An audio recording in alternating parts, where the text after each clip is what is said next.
போட்டா இங்க பாருங்க மக்களே பாருங்க, எங்க ஊர்ல போட்ட தார் ரோடு, அதாவது முதுமலை பகுதியிலையும் வெண்ண பகுதியிலையும் ஃபாரஸ்ட்டுக்காரவங்க இந்த மக்களை துரத்தி விட்டாங்க. சரிங்களா, அதுலயும் நிறைய காசை ஏமாத்திட்டாங்க.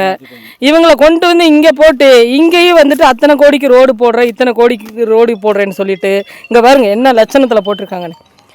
எல்லா இடத்துலையும் புது விதமான ரோடு. ஆனால் எங்களுக்கு கிடச்சிருக்கு பாருங்க என்ன லட்சணத்தில் இருக்குன்னு. இவனுங்கெல்லாம் காசை கொண்டு ஆஸ்பத்திரிக்கு தான் கொடுப்பானுங்க. இவங்களுக்கு செத்துட்டும் கூடி கொண்டு போகும்போது ரோடு நல்லா இருக்கக்கூடாது, நாசமாக போனவனுங்க. பயம். ஆனால் இது தயவு செஞ்சு மக்கள் விடாதீங்கண்ணா, சரிங்களா? அப்படி அவங்க போட்டாங்கன்னா நீங்க என்ன கூப்பிடுங்க, அடுத்த செகண்ட் இங்க ஓடி வந்துருவோம். இனி வந்துட்டு உட்காந்துருங்க, இங்க ரோடு போட வேண்டாம். இல்ல போட மாட்டாங்க, போட்டா நமக்கு மறுபடியும் நான் ஒரு ஆள் போதும் நாங்க. இல்ல ரோடு இது வந்து ரொம்ப மோசம். இந்த மாதிரி ரோடு போடுறது சும்மா எலெக்ஷனுக்கு வேண்டி போட்டுட்டு காரியம் இல்ல. ரோடு மாதிரி இருக்குது, ரோடு இல்ல ಅಳಿಯಾ ಅದು ಒಳಗೆ ಒಂದು ಇಲ್ಲ ಅಳಿಯಾ. ನಿನ್ನೆ ನಿಂಗೆ ಒಕ್ಕ ಬಂದು ನೋಡಿದ್ದೆ ಅಂತ ನಿನ್ನ ಹಾಕಿ நேத்து இவங்க எல்லாமே இங்க உட்கார்ந்து வேலை செஞ்சு போட்டு எடுக்க வேண்டாம். சாப்புகளை வந்துட்டு அவங்க நின்று வேலை செஞ்சா போதும். மறுபடியும் நாங்க எல்லா வேலையும் முடிச்சுட்டு போகும்போது மறுபடியும் அந்த மாதிரி போட்டா நாங்க இது மட்டும் பார்த்து நடந்தா போதுங்களா? முடியாது தானே. எனக்கு தெரிஞ்சு ரோடு வந்துட்டு 10 வருஷத்துக்கு நீ கிடைக்காது. சரிங்களா, இனி இது நீங்க அதுக்கு ரோடு போடாம இருந்தாலும் கூட போயிடலாம். ரோடு போட்டு போயிருச்சுன்னா நிறைய ஆக்சிடென்ட் தான் நடக்கும். அதனால போடுற ரோட நல்லா போட சொல்லுங்க. இல்லன்னா அவனுங்களுக்கு இந்த ரோடோட காசை கட்டமையா வச்சுக்கிற சொல்லுங்க.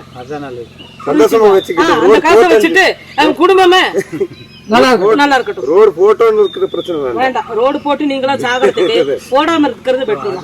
சரிதானா? இனி இது நீங்க போட விடாதீங்க. ரோடு மட்டும் எங்களுக்கு எந்த ஜல்லி தெரியுமாண்ணா? இந்த ஜல்லி எல்லாம் போட்டா நிக்காது. கர்நாடகா ஜல்லி, வெள்ளை கலர். சரிங்களா, வெள்ளை கலர் ஜல்லி நிக்காதுண்ணா. அடியில வந்து பெரிய ஜல்லி போட கிடையாது. 1 இன்ச்சு 2 இன்ச்சு இது மட்டும் ஆழம் ஓடிட்டான். இங்க பாருங்க ரோடு எவ்வளவு நாங்க நடந்ததுக்கு உருப்படியா ஒரு வேலை செய்யணும். இல்ல இது சும்மா ஓட்டுக்கு வேண்டிட்டு எலெக்ஷன் டைம்ல உங்களை ஏமாத்துறது. அன்னைக்கே என்ன சொன்னாங்க, இந்த மக்களுக்கு வந்து எத்தனையோ கோடிக்கு ஃபண்ட் ஒதுக்கி வேலை செஞ்சு கொடுத்துருக்காங்க. என்னத்த கிழிச்சிருக்காங்க? தனி பண்ட ஒதுக்கி நமக்கு கிழிச்சது எங்களுக்கு தான் தெரியும். உங்களை ஏமாத்தி அங்க இருந்து எவ்வளவு பணம் உங்களுக்கு கொடுக்கலன்னு எனக்கு தான் தெரியும்.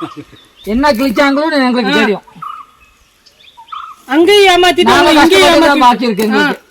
இல்ல பெண்ண அங்க இருந்திருந்தாலும் ஒழுங்கா இருந்திருப்பீங்க. உங்களை அங்க இருந்து இங்க துரத்தி விவசாயம் இல்லாம ஒண்ணும் இல்லாம ரோட்ல வந்து 10:30 மணிக்கு ஆன வந்திருக்கு. 10:30 மணிக்கு ஆன வந்திருக்கு. ஆன போகிறது இல்ல, ஒரு வாழை எடுத்துட்டு ஓடிச்சு. ஏதோ ஒரு 2 வாழை, ஜாஸ்தியில ஒரு 10 வாழை இருக்கும். அந்த வாழைக்கு வேண்டி இழுத்துட்டு ஓடி வச்சானே. ரோட்டு 5:30 மணிக்கு தான் ஆன போனது. இன்னைக்கு 5:30 மணிக்கு காலை சங்கர் வீட்டுக்கு பின்னாடி நிக்கிறோம். வெண்ணால கூட இந்த ரோடு போனனால இந்த மண்ணு ரோடு தான். மண்ணுக்கு மேல மண்ணு மேல சும்மா போட்டுருக்கான். ஐயோ எந்த வருது, அதுவும் வருது. அடியில ஒண்ணு செட் ஆகல, ஒண்ணும் இல்ல. வெறுத்த மோல்ல இட்டுட்டு போவா. அதான் வருது. அடியில கிரிப் இருந்தா தானே அது பிடிக்குமா? அடியில நாங்க ஏதோ சாப்பிட்டு தான் வாழ்றோம். சாப்பாடு சாப்பிடுறது இல்ல. கார் ஊத்தல வருது. கார் ஊத்தல. அதான் சொல்றேன், சாப்பாடு சாப்பிட்டு இருந்தா இந்த மாதிரி வந்திருக்காது. ஏதோ சாப்பிடுறோம், அதனாலதான் வர பிரச்சனையே.